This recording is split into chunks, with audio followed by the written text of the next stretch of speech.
Republicans had an incredibly productive week with zero embarrassing moments. Is something I would say if this was some kind of alternate universe where the Republican Party wasn't a complete shit show.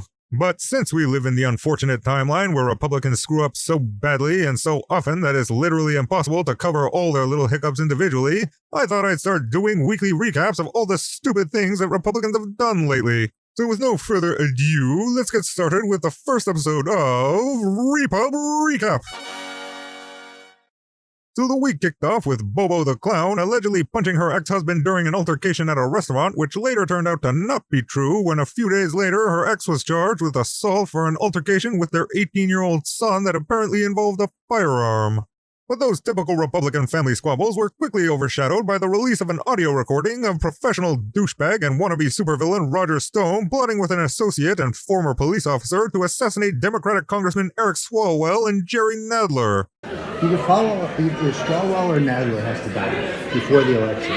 They need to get the message and just not putting up with this shit again.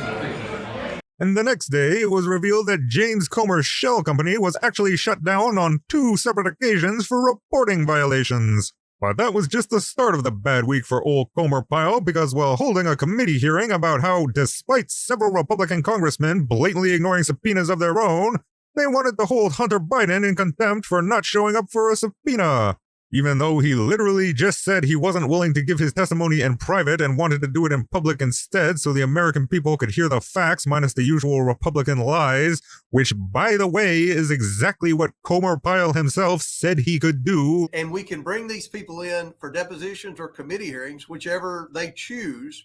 Anyway, while trying to make the claim that Hunter refused to show up, Hunter showed up and sat right in the front row of the hearing, and only left when he saw defrosted caveman Marjorie Taylor Greene was getting ready to show more of his dick pics for some f***ing reason, which immediately debunked National Disgrace's Nancy Mace's claim that she shouted at him a few minutes earlier that Hunter has no balls, since Marge seems to be obsessed with showing pictures of his balls in Congress. And then later, after claiming he was being ripped away from his grieving wife's side after the death of his mother-in-law and forced to sit in court despite the fact that he wasn't even required to be in court that day, disgraced former President Sniffles McOrange went and did a Fox News town hall in Iowa after doing a little "I'm so sad my mother-in-law's dead" dance upon his arrival, where among other things he bragged about accepting $8 million from foreign countries while in office. You know, that thing that Republicans claim, without a single shred of evidence, that Joe Biden is doing and seem to think is the crime of the century if a Democrat does it, but don't give 2 shits about when their orange messiah is caught red-handed doing it.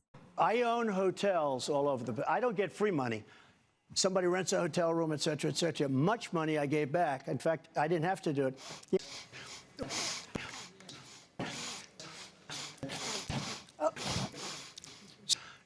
Anyway, after his sniff fest on Fox, he flew back to New York, where after yelling at the judge, he went outside and claimed that New York Attorney General Letitia James was the reason that Exxon left New York and relocated to Texas, which is a shocking development, especially since Exxon moved their operations to Texas 34 fucking years ago, way back in 1989. Meanwhile, over in New Hampshire, the only Republican presidential candidate with the balls to be honest about Trump, Chris Christie, decided to drop out of the race. But not before getting caught on a hot mic saying how screwed he thinks Nikki Haley's chances are.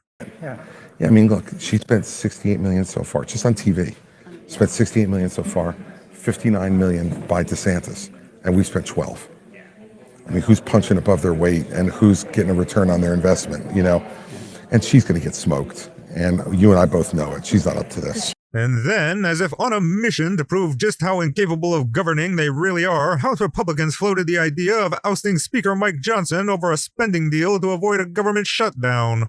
And for those of you not keeping track, if successful, this would be the 2nd time in only 6 months that Republicans remove their House Speaker, which, by the way, is not a normal thing to do. And then later, Bill O'Reilly, who, yes, apparently still exists, decided to make the claim that everything was better under Trump and that you're a moron if you don't think so, despite the fun fact that GDP growth under Trump was the lowest since the Great Depression.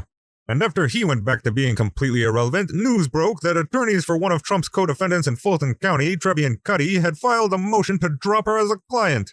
Now, I'm no legal expert, but I'm pretty sure that's not a good thing. And just in case you need a reminder who Travian Cuddy is, she's the one that supposedly spent hours practicing her best innocent face for her mugshot when she was booked for being a co-conspirator in the Fulton County fake electors case. Meanwhile, Drumpf decided to use former Gambino crime family mob boss Sammy the Bull Gravano as a character witness when he posted a clip on his failing wannabe Twitter app of Sammy going on and on about what a swell fella Trump is.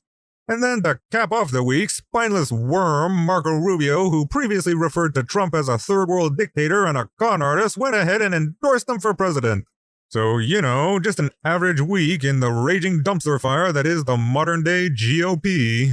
Anyway, if you made it this far, why not help me out by giving that like button a poke? And if you like this video, then you're gonna love these other ones.